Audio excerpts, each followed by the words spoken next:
അപ്പോൾ ഇന്ന് ഞാൻ നിങ്ങൾക്ക് കാണിച്ചു തരാൻ പോണത് നമ്മളെ ഉച്ചത്തൊരു ഊണ് വീഡിയോ ആണ്. അപ്പോൾ ഇപ്പോഴും അയലയൊക്കെ തന്നെ, കാരണം ഇപ്പോൾ അയലേൻ്റെ സീസണാണെന്ന് തോന്നുന്നു. എപ്പോൾ നമ്മൾ ചന്തയിൽ ചെന്നാലും അവിടെ അയല എന്തായാലും കാണും. അപ്പോൾ 4 അയല എടുത്ത് നമ്മളിങ്ങനെ മസാല തേക്കുകയാണ് പൊരിക്കാനായിട്ട്.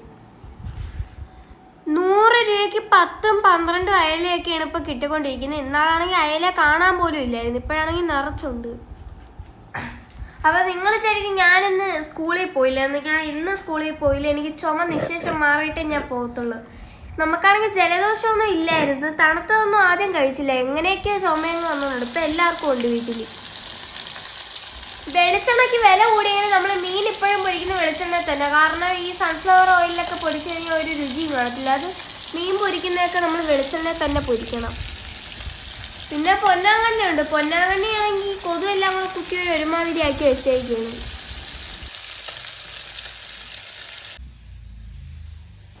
ചോറും കറി റെഡിയാവുന്ന സമയത്ത് നമുക്ക് ഇവിടെ ഒന്ന് തൂക്കാന്ന് വിചാരിച്ചു. വെറുതെ എങ്കിലും ചോറ് തിന്നാൽ മാത്രം പോരല്ലേ.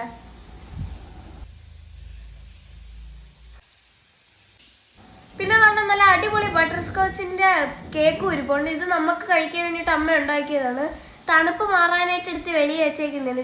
ഈ ചുമയൊക്കെ ആയിട്ട് തണുപ്പ് കൂടെ എടുത്ത് നിന്നാൽ പിന്നും കൂടും.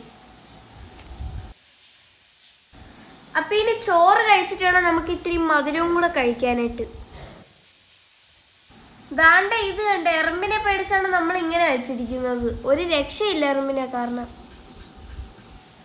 കൂട്ടുകാരെ ദാണ്ട അകത്തുനിന്ന് ബട്ടർ സ്കോച്ചിൻ്റെ സോസൊക്കെ ഒഴുകി ഇറങ്ങിയൊക്കെയാണ്. ആർക്കുണ്ടെങ്കിലും കൊതി വരും.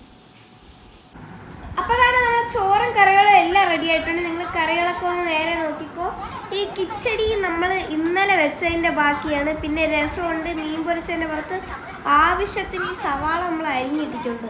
പിന്നെ പൊന്നാങ്കണ്ണി ഇപ്രാവശ്യം നമ്മൾ തോരനല്ല വെച്ചത്, വിഴുക്കുവരട്ടിയാണ് വെച്ചത്. തോരനെക്കാട്ടി നല്ല രുചി ഈ വിഴുക്കുവരട്ടിക്കാണ്, നിറച്ച് സവാളയൊക്കെ ഇട്ട്. പിന്നെ നല്ല അയല കറി, മീൻ കറി, പിന്നെ നല്ല അയല പൊരിച്ചത് വലുത്.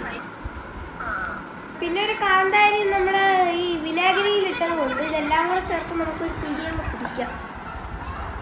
അപ്പോൾ ഇന്നത്തെ സിനിമേൻ്റെ വോയിസ് എടുത്ത് നിങ്ങൾക്ക് മനസ്സിലാവുന്നുണ്ട് ഞാൻ ഏത് സിനിമയാണ് ഈ കാണുന്നത്.